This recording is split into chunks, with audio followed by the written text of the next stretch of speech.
အမေဒီနေ့မင်္ဂလာပါလုံးအမကြီးမင်္ဂလာပါလုံးမယ်လာဒီနေ့မေရိုကြီးကဆေးရုံသွားပြီးတော့ဆေးကန်းပြဆေးအဲရောက်ဒီနေ့ဘာမှမစားနိုင်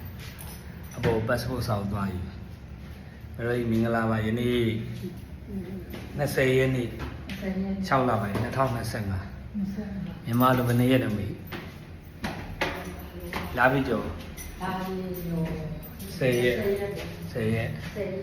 ကျမ်းမာချမ်းသာလူရဆန္ဒအလုံးတော်ရတယ်ပြောကြပါစေအသက်ရှည်ကြပါစေ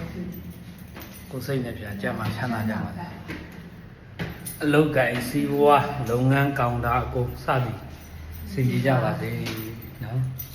ဒါလို့နှုတ်ဆက်လိုက်ပါအားလုံးအားလုံးဆုတောင်းပေးပါလေလို့နော်စက်တည်းရဖြားဖြားပြည်စုံကြပါကြက်တီဆိုတာသဘောပေါက်လာမလဲကြက်တီဆိုတာတီရိပညာစပုံညာစလာကြက်တီဆိုတာကုသိုလ်တွေတိုးတာပညာတိုးတာကြက်တီလို့ကဲဒီအပတ်စုပ်ဆောင်ယူခဲ့နော်အဲ့မှာခင်ဗျားလေးခါထုတ်ကို